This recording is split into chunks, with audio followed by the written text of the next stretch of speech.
Welcome to Prose and Cons, a podcast by writers for writers, brought to you by Precipice Fiction. Precipice Fiction would like to acknowledge the people of the Eora and Durag nations as the original custodians and storytellers of the land this podcast was created on.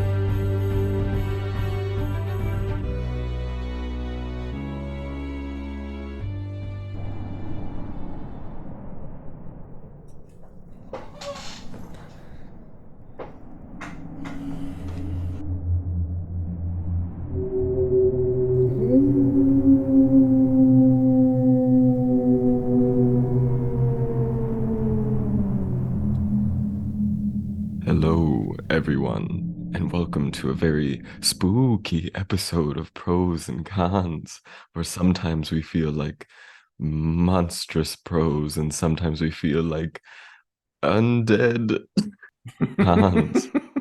Oh, I'm getting chills already. This is too spooky for me, Phoenix. I don't know. Sorry. I don't know, man. Content warning, it's going to be very spooky up in here this episode. The spook meter is going to be constantly clipping red. Yes. But no, welcome to Pros and Cons. If you hadn't guessed already, this is our Halloween Spooktacular. So this is we're going over to the corner of our bookshelves where some cobwebs have grown, which I guess is more sad than spooky. We just got to read that it's section. A seasonal keyword grab. But no, welcome to Pros and Cons, and today we're going to be getting into some spooky stories. Here with Paddy Boylan. I'm Paddy Boylan. I perform sacrifices at midnight, and sometimes I wake up screaming. Oh, that was excellent. Alex Eldridge is here with us as well. Yes, my name is Alex Eldridge. I'm involved with multiple cults and am planning a homicide currently. And I am also Phoenix. I write. I am Phoenix Rigg, and I am the conductor of this seance, and I have called in Paddy and Alex here with me, and I can hear them, so that's a sign. And yeah, today we're gonna be breaking the mold of what we normally do, and rather than kind of breaking down some sort of topic, we're actually gonna be sharing some of our favorite scary stories with you, those that have truly and honestly spooked us for some of that juicy spookiness, but also oh yeah, well, I'd like to share a side tangent that I'd like to explore a little bit. I'd like to talk with you guys maybe toward the end of the lesson, the podcast. I also teach, it comes through sometimes, about what you think actually makes scary writing scary. Because I've been thinking about this a lot lately, even outside of the podcast, and yeah, I want to get your angles on it. Your angles on this particular dangle. Yes. So we'll share these stories, and then we'll also kind of we will do some analysis of why we think they scared us and things like that. And with that, we're going to jump into it. I'm going to share one little story. I am going to cheat. I have two stories because I wanted one literary, because the one that really and truly freaked me out for quite some time was a movie. So I'm going to scare that as well. But I'm also going to read a little bit of something here. Searchers after horror haunt strange, far places. For them are the catacombs of Ptolemies and the cavern mausolea of the nightmare countries. They climb to the moonlit towers of ruined Rhine castles and falter down black cobweb steps beneath the scattered stones of forgotten cities in Asia. The haunted wood and the desolate mountain are their shrines, and they linger around the sinister monoliths of uninhabited islands. But the true epicure in the terrible, to whom a new thrill of unutterable ghastliness is the chief end and justification of existence, esteems most of all the ancient, lonely farmhouses of backwoods New England. For there the dark elements of strength, solitude, grotesqueness, and ignorance combine to form the perfection of the hideous. Most horrible of all sights are the little unpainted wooden houses, remote from traveled ways, usually squatted upon some damp, grassy slope or leaning against some gigantic outcropping of rock. 200 years and more they have leaned or squatted there, while the vines have crawled and the trees have swelled and spread. They are almost hidden now in lawless luxuriances of green and guardian shrouds of shadow, but the small paned windows still stare shockingly as if blinking through a lethal stupor which wards off madness by dulling the memory of unutterable things. And that is The Picture in the House by H.P. Lovecraft. It is Nice. Lovecraft. Okay. Yeah. It's very amazing Lovecraft, yeah. how, as someone who has never read Lovecraft, he still manages to, you can pick it just by knowing about the man and his writing. Yeah, he's got a Yeah. voice. It's He arcane. definitely, Yeah. definitely is a voice. Arcane, that's the word for sure. Okay, so that's good. Is that part of a longer story? It's part of a longer story, but it's well, it's actually one of his shorter works. Like you could read it in probably 45 minutes. Something like that. But yeah, H.P. Lovecraft, written December 12th, 1920. And that's one of my favorite introductions to a story. And I'm not sure if it's just because it's well written or if it's because I've thought about this so many times. And I feel like a lot of people have thought about this as well. But just the empty house in the middle of nowhere that exists there. And it's like, what does it contain? And you look at the Yes. windows and it's who's living there, who has lived there. I've recently, I kind of feel like I might write a story on something like this, but I love the idea of there's some special thrill with the second story of a house. Like you see that trope a lot in a lot of horror where people look Someone at looking a through house. it, Yeah, there's someone looking through. It's always the second story. And when they enter the house, there's always a sound coming from the second story. And I feel like it's because it's something that's more in the house. Like you have to go deeper into the house. You're not right next to the front door. You have to go up, you have to wander through, and who knows where the staircase is. How do you get upstairs, and what do you have to go through to get there? Or down sometimes. Or down. Yeah, That's into the still a cellar. second story. Yeah, it's just a second story vertically. But I think you couldn't really see someone looking at you from a basement though, unless there was like some little peephole there. No, they not could in look terms up of, at you from the stairs, maybe through the floorboards. but in maybe. terms of the thing that beckons you from the street where you think you saw someone, it's usually in the second story. And it's like, I like that idea of needing to wander deeper into a house, and it's again those windows that look out, and it's something that's calling you in, and it's But, There's also the notion of house as face too. You know, like you've got the two windows, and then you have the door, which functions as a mouth. And you see a lot of horror describing houses. In particular, I'm thinking of Hill House by Shirley Jackson, but plenty of people do it. She probably just does the best. Where it really describes the facade of this face, and it's of this house, and it's even in the word there, facade, as just somehow like not right, but resembling this sort of face, and that's a really common trope that gets seen as well. And I think that's, you know, the facade you present on your house maybe reflects on what's going on inside. So you know, it's a good sort of like a microcosm or macrocosm. I have never considered this before. Face as house as face, or facade as linking to face. Like that. Oh, that's quite profound. The windows are the window to the soul. Window to someone else's eyes or soul. Yeah, exactly. Yeah. Windows are the eyes to the Are house. the window to the person in the second story who has eyes, which are windows to their soul. Think about it. Yeah, And which has a house in it. It's an infinite regress. It was spooky. It is spooky. I like it. Establishes the sense of desolation, and then putting the house immediately frames it in the context of desolation. So it sets it up from the get-go as this house is eerie. This house almost shouldn't be.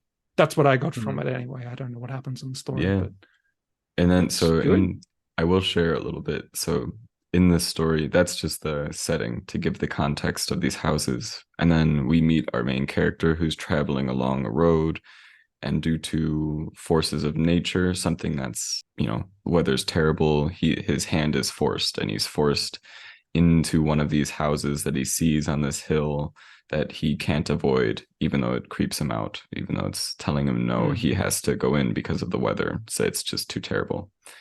So he enters in, it seems abandoned, there's nobody there, but he forces his way in, or the door actually might be open, I believe, and then he walks in.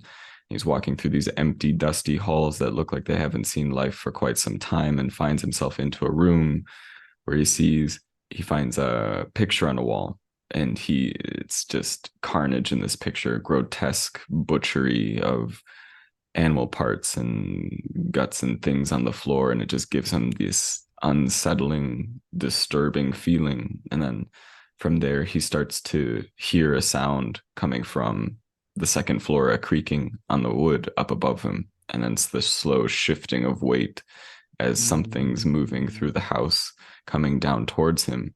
And it comes to the door, and it opens the door, and it's this disheveled, old, unsettled, unhinged looking man who actually comes in and starts talking to him.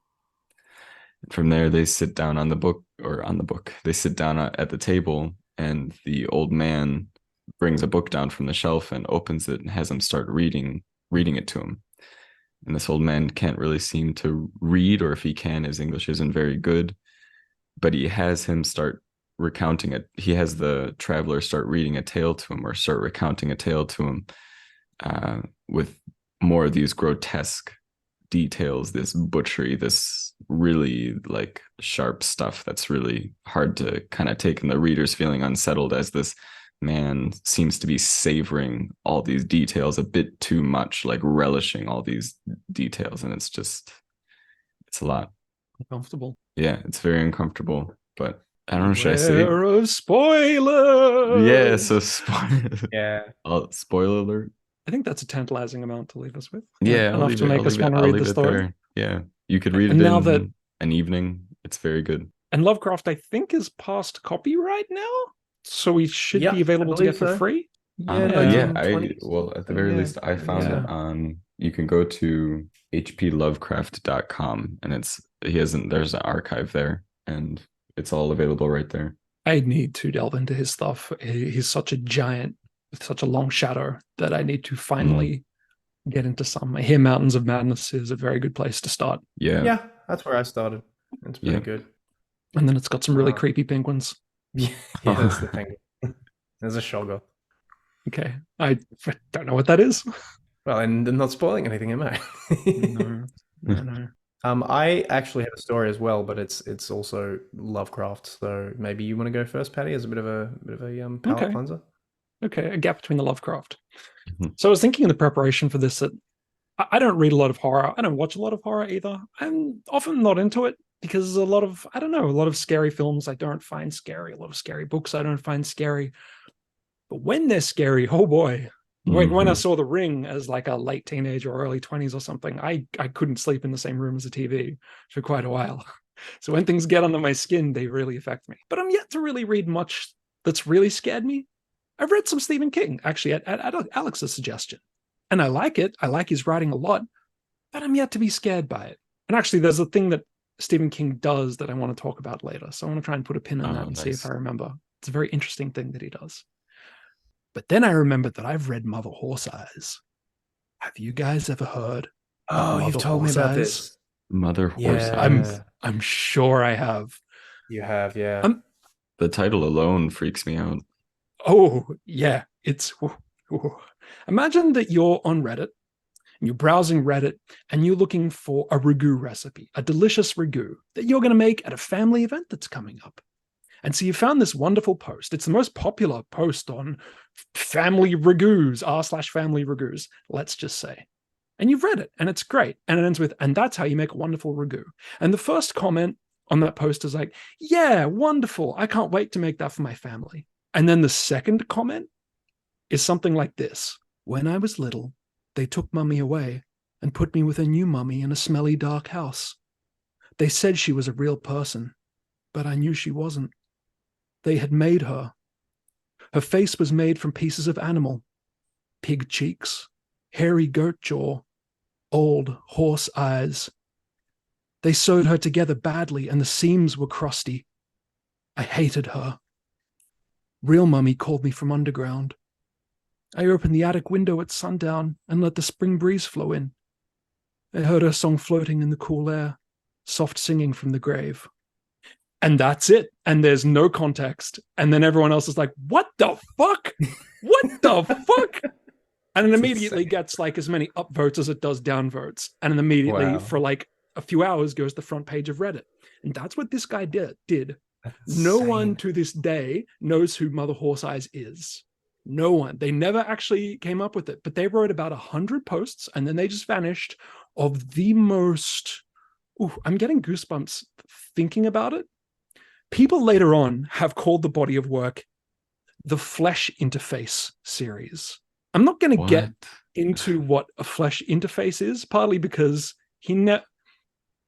but if you read it, you can get a sense of, I'll just leave it at that, the Flesh Interface series. All these stories are connected, right? Even that Mother Horse Eyes thing. And then the few times that he did sort of reveal himself to the audience, him or a personality he's playing, it's hard to say. He described himself as a mid-30s male who lives in a men's home, like a place for homeless men. He's alcohol and drug addicted, and that he's not writing fiction. Everything he's writing, he says, is real. It either happened to him or they are things that are going to happen.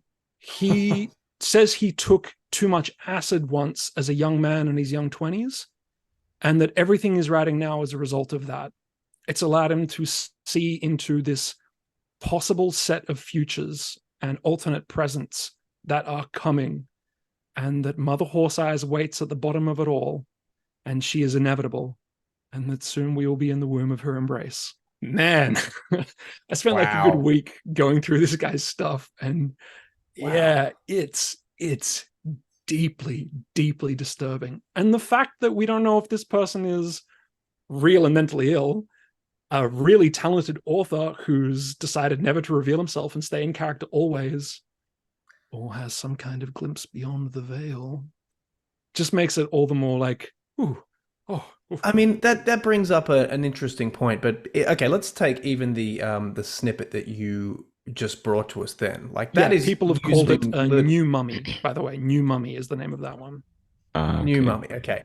That is using literary conventions and literary tools and tropes that are, this is not the ravings of a lunatic, like that is very precisely constructed. So that makes me think, could it be a very talented amateur? I mean, at that point, what I'm saying is, is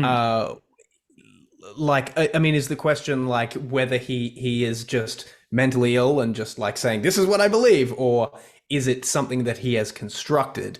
I would be tempted to think the meta narrative of him as a mentally ill person feeds into that. So it's almost like performance art, if you know it. That would be my take on it. I don't imagine this could be without a level of artifice, but I'm a little cynical. So no, I think you probably are right. If we're going to like pierce the veil for a moment, and maybe it's based on some truth, but the truth is probably he knows what he's doing. He's very conscious of it, and his writing, even when he like goes into this is me, into this performative character, but he never broke character, but he never revealed his identity, even after this stuff like blew up. Like there's a whole cult following behind this guy. The fact that girl, right? The fact that they never revealed who they are, that's discipline. Like that's staying to message, right? Yeah. I would have cashed in, but did it have did it have like a conclusion at all? Like did he finish it up, or did it just kind of like zip? It kind of ends, and it's one of those, this will be my last post. Oh, okay. You will not hear from me again. And then it's, the last one wasn't the best, to be honest. It was interesting, but it didn't have the impact of some of his early stuff, which is chilling madness. Yeah. I recommend it to everyone. I'm going to try and include some links in the description. Really, really worth checking out this body of work, because it's, as a world building exercise as well, the way he writes a world over the course of like disparate Reddit posts, really something. Yeah. That's crazy. Very affecting. Yeah. I love passive world building like that, where you just like get these little snippets into broader contexts, and it just kind of like, oh, I guess that's part of the world, and it makes sense and starts to puzzle piece itself in. Yeah. I love that. And at the risk of going on a little too long, also brilliant marketing, right? This guy got noticed by taking really popular posts from popular subreddits and inserting his madness into the conversation completely unasked for. Clever. And the horrified, confused reaction of people is what brought attention to his stuff.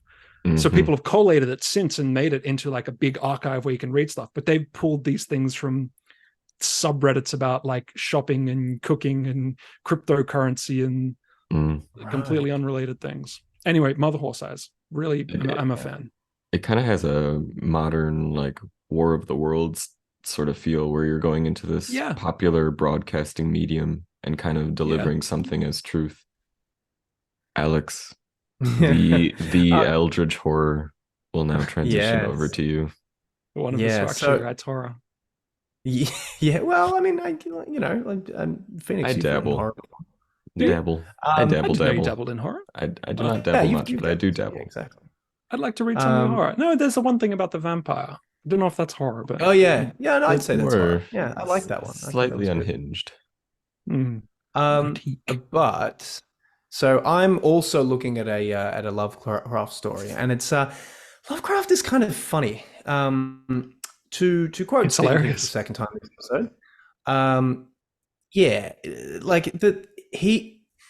the quote King has is that you have to bring as much to it as he brings to you, because there is you sort of need to put a little bit of Vaseline over the lens of his writing, because in one way he is a very fine writer. He's got an excellent vocabulary.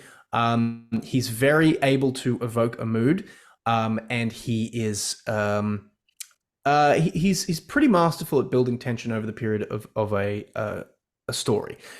Having said that, his characters are often very flat and one-dimensional. There is obviously the looming specter of his racism and sexism to some extent. We won't really get into that, but that does sort of cloud some of his work. And also, it does have a tendency to ramble sometimes. So this is just presenting the two things. So I've always been of the opinion that, like, when I'm reading Lovecraft, I started reading it and I got an audiobook and went through it and was like, this is good stuff. There's something in here, but I can't quite work it out because not all of it captures in the same way. The Mountains of Madness is very good, and the one I'm going to, the Dagon is also very good as well. The Cthulhu Mythos I'm not as big into, but this one, I think, for me at least, captures the best Lovecraft at his best and his most sort of chilling and his most literally otherworldly and bizarre. So this story is called The Color Out of Space, and the idea is basically it's told, as many of his stories are told, from the perspective of an academic who is basically going and I forget exactly what it was. I haven't read it super recently, but basically he's going and canvassing these people because there's going to be this dam built. So he's going and sort of doing research on that, and he meets this man named Ammi, Ammi, and basically Ammi recounts to him the story of what happened in this place. Not a huge amount of time ago, maybe 10, 20 years ago, 10, 15. And basically what happens is there's this storm in the night, and a meteor kind of comes down, and everyone's all freaked out and stuff. And then they go and investigate it, and basically there's this sort of goo or liquid. They say it doesn't have a color. They can't describe its color. So it already goes into that tropism of Lovecraft being like, oh, it was indescribable. But in this case, that's very literally true. Like this color, we literally don't have the words to, there is no color that looks like this color. This color is somehow not on the spectrum. I always imagine it as sort of shiny purple. That's just how I me too. But clearly it couldn't be that. Yeah, exactly. Like sort of see through. Anyway, whatever. But this story, over the course of, like, there's not a lot of action in it, which I really appreciate in horror. I feel like, especially in horror, the action should be the big hammer that comes down at the end, and that's really it. Like I'm not huge into slashers because there's just this constant treadmill of like, oh, then they get killed. Oh, then they get killed. It's not like the tension, like there are diminishing returns on the tension. Let's say that. Yeah. But basically what happens is over the course of this story, the land itself starts becoming more wild. And because this guy's a farmer, the guy's name is Naam. This is our narrator getting a narration from Ammi talking about a man named Naam. So it's like 3 times removed. It's a little abstruse. But basically these crops grow really wildly, and he's like, oh great, it's a bumper crop, bumper harvest. But then he eats it, and they all taste a bit strange, a little bit off. And over the course of this narrative, you see this family from the perspective of Ammi go slowly insane and slowly isolate themselves until they like literally disintegrate. Like I mean that in the most literal sense.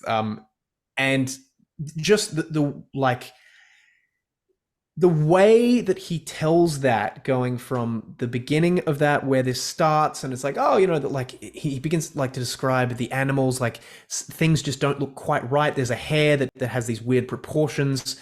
The sows start to go a bit crazy, but just the arc, the stretch of tension over the course of this story is probably done better in short form than I think maybe any other piece of horror fiction that I've read. I think King comes pretty close sometimes. Mhm. That's 3.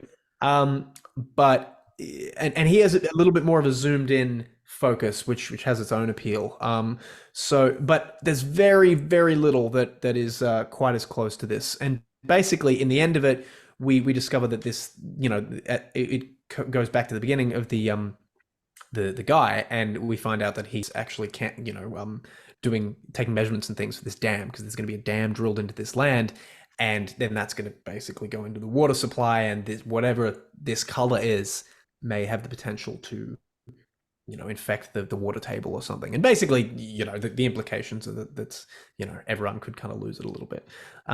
So yeah, that is a summary of the color of outer space. And yeah, it's just a very, I honestly feel like I haven't ruined anything, because the reading of it itself is it's just so well composed. It's just such a well composed story. Does that make sense? Is it a short story or a novella? Yeah, it's quite short. It's it is I'd say it's somewhere between a novella and a short story. I'd say maybe 15,000, 20,000 words. Couldn't be much more than that. It's about 90 minutes as an audiobook. And it's just, yeah, very, very atmospheric, very creepy. None of the characters are particularly well drawn, but they're believable, you know? Yeah, they're functional. It's one of those things that's, the story is so in the zeitgeist. Like, I was aware of the color of magic through mostly video games that have used elements of it, or role-play games that have used elements of it. Like, there's a cool thread of like Dungeons & Dragons and role-play games that use Lovecraftian supernatural stuff, and elements like the color of magic. Like, there is a comet color out of space, near where it lands. Color out of nothing space is the same. Color of magic is a Terry Pratchett. Very different book. Very different. Not the color Also a good of book. magic. Very different. Yeah, it pops up everywhere. I've not read it, but I feel like I have. Have you guys seen the movie? No, with Nicolas Cage. I haven't. With Nicolas Cage, yeah, it's wild. I'm sure it's great. I want to The Color of Magic Prime is Cage. Nicolas Cage. I wish it did as Rincewind. Yeah, that'd be great. I'd pay to see that. yeah, I'd pay to see a lot of things. Such a silly book, though. It's so silly.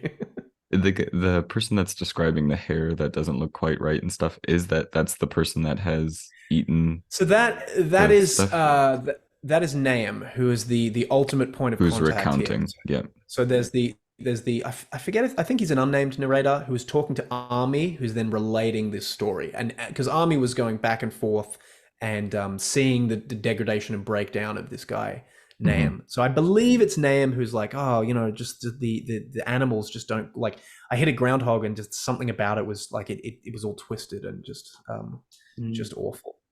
In the movie, there are these things llamas around the edges that start to kind of, and eventually this is the best analogy I can have. There's these things around the edges that start to sort of blur and become corrupted, and then they slowly make their way into the internal structure of the story and affect the family, the chief family that are there. It's really sad, actually, because like two of them are just kids and they just go absolutely nuts. One like lives down in the bottom of a well. It's wild. Do you guys think, regarding Lovecraft, that it is the arcaneness of his writing that made him never blow up in his own time? Like, obviously now he's a legend, but I think I'm right in saying, like, in his own time he barely made a splash, right? Is that something about his writing itself, do you think? Like his prose?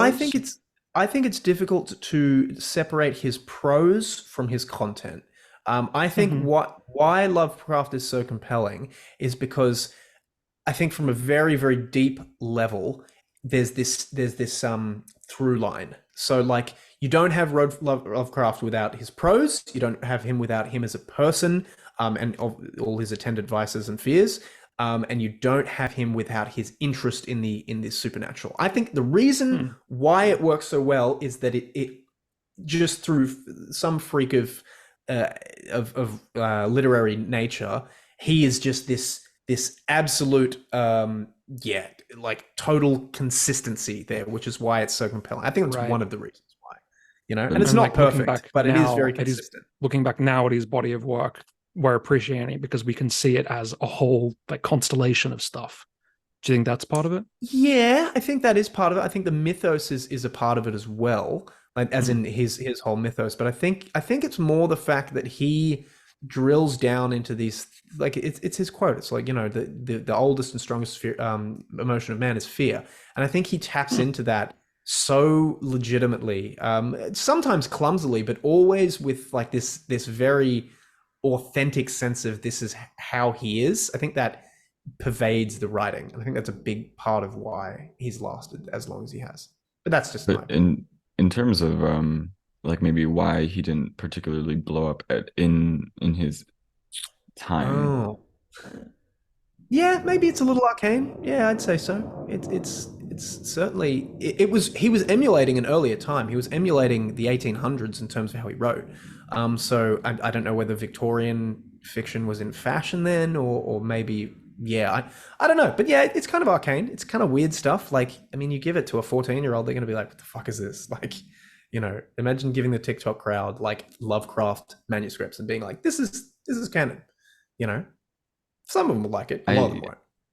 I feel like I want to say like I wonder if people kind of weren't ready for it at the time, because it dips into a lot of stuff that's a little bit more popular in our current zeitgeist with like sort of deep space, other dimensional. I mean, it's kind of like so I was talking to CM Kozeman. I have an interview with CM Kozeman. You could go listen to that if you want. Author of All Tomorrows. We're talking about just like nowadays people are very into alternate timelines, alternate dimensional timelines, and that's very like people have an easy time grasping that because it's it's very much so part of our kind of cultural discussion, is this idea of alternate dimensions, that there could be infinite realities and stuff like this. But back then, but go back not that long ago, and people would be like, "What? Like, what are you talking about? Infinite dimensions, infinite possibilities?" And it's just these sorts of things. Yeah, what does that mean? It's just these sort of things that kind of become sort of things that we naturally understand because we're all talking about them. Back in like 1920s, when he wrote this stuff about the house, I mean, it's just about a house, and that's very easy to understand. But some of his other stuff, like, what do you mean you can't describe it? Like, what do you mean you can't blah? At the time, it might be like, I mean, this is next level. It's more like, this doesn't make any sense. I don't get it. Yeah. It could be some of that now in a way that it didn't before. I think he would have had a field day with AI as well. Like, I think if he were writing now, the things he'd have to say about AI would be just super on point, like definitely the terrifying side of it, There's another thing that I really like about his work, is the intersection of this arcane and science as well. And it wasn't the same science we have, but it is this. It's another hallmark of Victorian literature, actually. Like, Dracula is very Frankensteinian. Yeah, exactly. It's like there's magic, but there's also science, and maybe never the twain shall meet, or maybe like they're inextricably linked. Yeah, it's Age of Enlightenment stuff, right? Where seances are starting to go hand in hand with like experiments about magnetism, where it feels like the veil is being peeled back for the first time. And at the same time, there's these new religions and mysticisms. So it must have been a time of the world suddenly seeming much bigger and weirder than it had before. It's crazy when you think about it, like the Victorian sort of thing about science coming in, and it's usually very heavily related to electricity. When electricity was coming out, when it was fresh, people were terrified of it, and like with good reason. So it's like, it makes a lot of sense that it's very heavily involved in things like Frankenstein and Dracula and stuff, where it's these demonic figures that go hand in hand with this science, this witchcraft or whatever. It would have seemed like magic. Like, it would have seemed like, this is sorcery. You guys are dealing in sorcery. I want to be part of this. Or like, I definitely want a part of this. This is sorcery. Yeah. One or the other. The other So I'm just, in the spirit of sharing scary things, I do just want to also share this little sort of bonus story that I have, which is, it deals with the empty house trope in some ways. So it's got a through line. But one story that really truly terrified me, and I had trouble sleeping for about a week after seeing it, and it actually put me off to scary movies after this. I was like, you know what? I don't have to watch scary movies anymore. Like, this isn't worth it. Was Paranormal Activity. That one, yeah. And I know a lot of people have heard of it, and probably a few of you are like, oh, that wasn't scary. But for me, that freaked me the heck out, just because I think it does some really great stuff with like just empty space, things just kind of happening in this quiet. Yeah. And it's not even, it doesn't deal with a lot of shock factor. It just has this silent tension that's looming outside of, it's just kind of unsettling. Something's happening. Yes. And it's very subtle. The like one part that really freaked me out was just and spoiler alert, but it's a very old movie now. But they're sleeping, and there's just this thump, this thunderous thump in the house, and it's like, what? And they wake up, and they look down the stairs, and it's just, they film from the landing, and they're just looking through the house, and you just see the chandelier moving, like something really rattled the house almost. I remember that. And it's that fact that, again, it's this, and that was it. And then they go back to sleep, and that's kind of the end of the scene from what I can remember. But it's just this, it's this thing that echoes off in the bowels of the house, deeper in the house than you are currently. And it happened while you weren't there. So it's something happening in parts of the house that you're not currently in. And it's almost this idea of like, if I'm not looking at it, does it really exist? And it's kind of like, yes, it does. And it's this, and it plays on that sort of fear. And you see the chandelier swinging, and it's your own home, and you're left with like the aftermath of it. It's like, what? Yeah, very much so. What happened in this room? And that just like, it's a whole movie of that, these little things that are happening that you're not quite there for, and you're not quite understanding, and it terrifies you. And you never fully understand, right? You never actually get a grip of it, which I really like. Yeah, the whole time there's a sense of I'm going to call it the evil, like evil in inverted commas, but the evil is there. It's right there, but you can't see it and you can't detect it, but it is right there on your nose the whole time. Yeah. It's really unsettling. And the whole thing is like found footage and security footage in the house, right? Yeah. It's just a hand cam that this couple's using. Yeah, that makes it more real. Can I ask, does it get real Hollywood at the end and like shit starts to really like, or does it just kind of... Not from memory. I can't remember. Well, I think with the first one, it is pretty chill. I think in latter ones, they do that thing where it kind of has a feedback loop where it sort of gets more crazy in action in Hollywood. I know something does. I like that. I think it's one of those things, and it's been a while since I've seen it. I only watched it the once, and I didn't watch it again. But I think there's like I think there is kind of a moment at the end, but it's the very end, and then it's like So they do a good job of like, the fear comes from, it's not the action, it's not the violence or anything like that. It's the tension. Yeah, and that's what horror is to my. That's what horror is. Like, as soon as you break that, you've lost it. Yeah, I read a really good. It was just a comment on a horror books thread that I follow, and and someone was talking about how they'd read Hill House by Shirley Jackson and didn't really like it. It wasn't really for them. And someone was like, "Look, if this isn't for you, that's fine. But what you've described is not gothic horror. Gothic horror is because the original poster was saying something about this sort of horror she liked. And the person said gothic horror is when they give you all the pieces right at the beginning and you might not realize it. But then from there, there's just this slowly building dread until it reaches this one point where you suddenly realize all the pieces that you've been given to come together. And that realization, that flashpoint is just like, oh God. And that is gothic horror. Oh. Or one interpretation of it anyway. I thought that was a really good description of how it works. Because that's the sort of stuff I like to read and watch.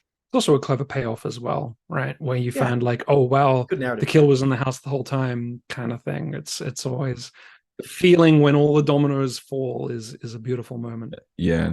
Oh, and then the color drains from your face, and you can. And you're just like, Do you have an example by any chance of a good gothic horror piece? Oh, I mean, yeah, I'd say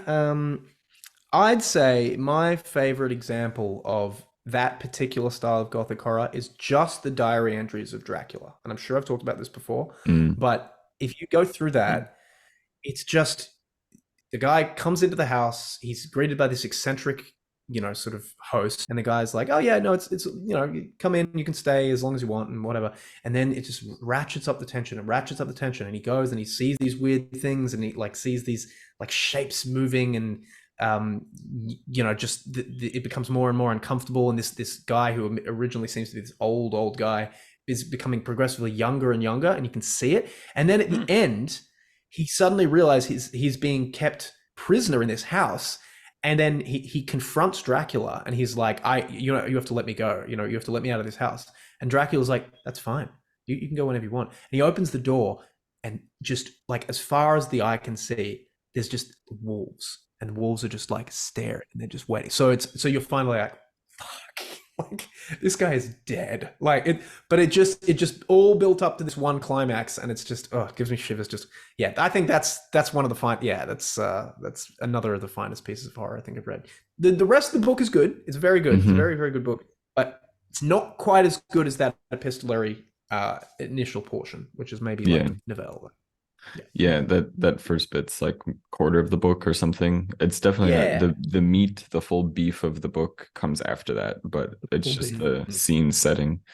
The thing that unsettled me about, because I love Dracula as well, but the first part was like anytime, because it's this weird thing where Dracula's the source of, it's like something is wrong here. The source of all the problem is this guy, but at the same time, he's this pillar of safety for the person. Like the guy is only truly and really safe when he's near Dracula, almost, because the other things in the house are more deadly. At the very least dangerous. With Dracula, there's this formality, there's something about there's a veneer, there's something about there's a chivalry almost, where you kind of like, you get the sense that he's not going to hurt him even though he's the source of all the problems here, but the other things in the house don't have that same level of restraint. And like anytime he goes wandering off in the house, you get more dread because you don't know what he's going to find, and Dracula's not with him,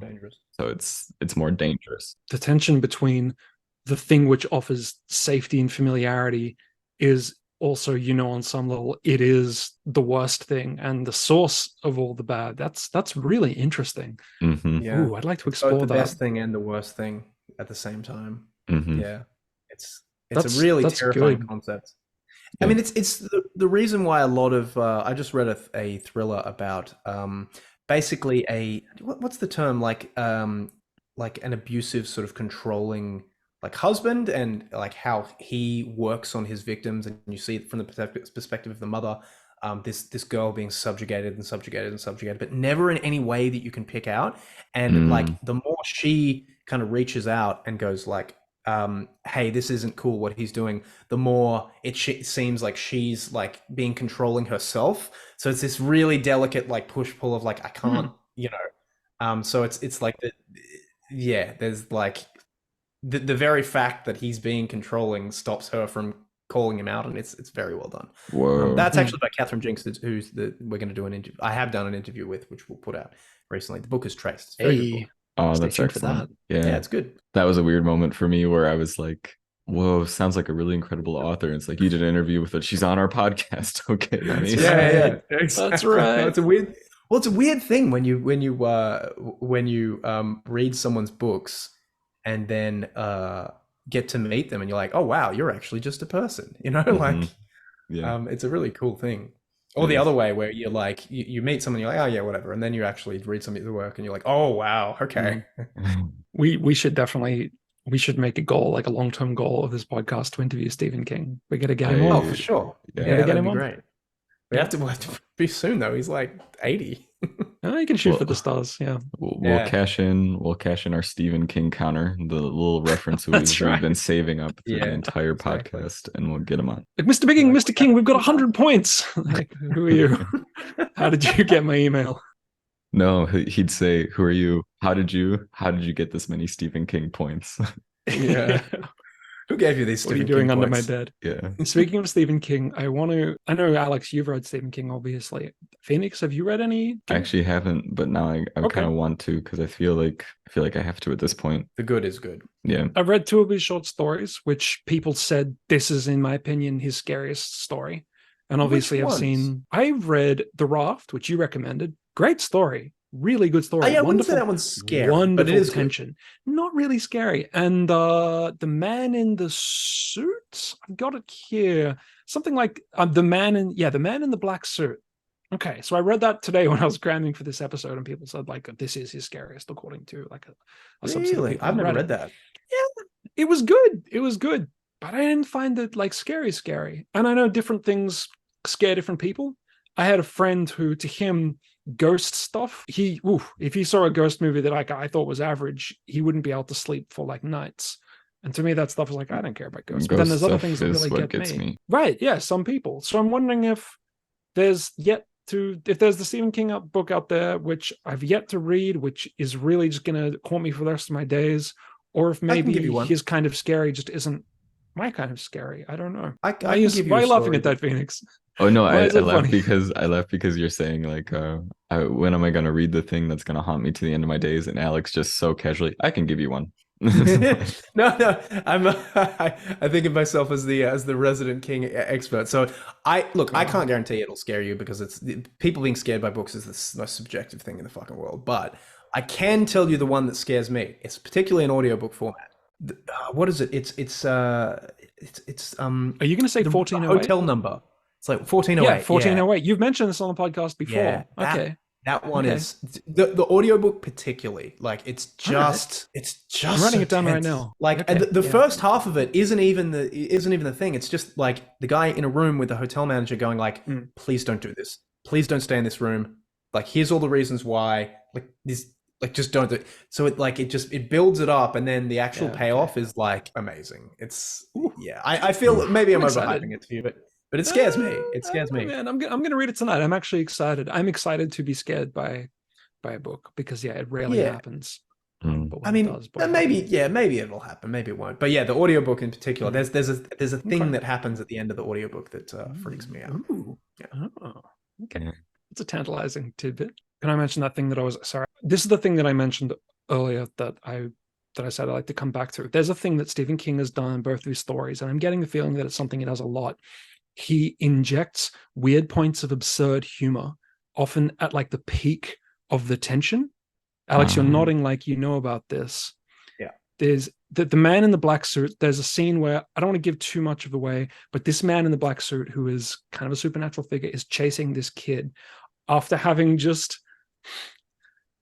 How do I describe this in a way that doesn't sound ridiculous? Well, it kind of is ridiculous. He swallowed a fish whole for reasons that I won't get into, and the fish is still kind of half hanging out of his throat. So as he's chasing this boy, he's got half a fish flapping around out of his mouth. It's flopping around on his face. Whoa. Like really silly and absurd, but something about the madness of that in the moment makes it more scary. And there's something similar he does in The Raft as well. Yeah. He also uses laughter as this point of insanity. Like he'll often do this thing where like characters will just laugh maniacally when they're not in The Raft. Like almost as a pressure valve to let off. Like it's just like he'll say something about laughing with a tinge of hysteria or something. It's very common. He does it a lot. I'm not sure how I feel about it myself, but it's something he does a lot. Yeah. I'm almost like torn between like, is it destroying some of the tension he's setting up, or is it leaning into it? And I don't know. I kind of like it. It's weird. It feels unhinged. Definitely evocative.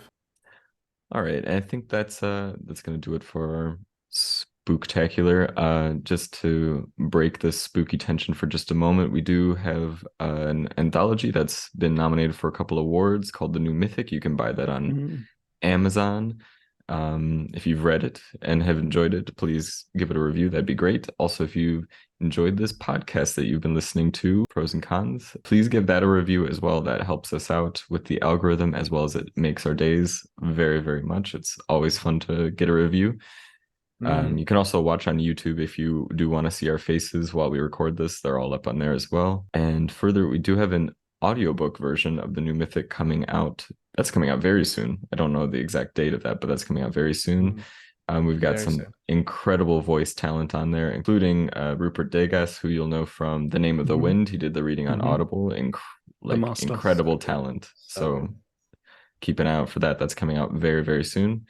I think that's everything. And Alex, I believe you have a quote to take us away with. For sure. This one is from the man, the myth, the legend himself, Stephen King. He says, "People think that I must be a very strange person. This is not correct. I have the heart of a small boy. It is in a glass jar on my desk." Oh, Mr. King. Mr. King. But thank you all for tuning in. I hope you had a fun, spooky time with us. Enjoy your Halloween, and read or watch something scary. It can be fun sometimes. And we'll talk to you later. Goodbye.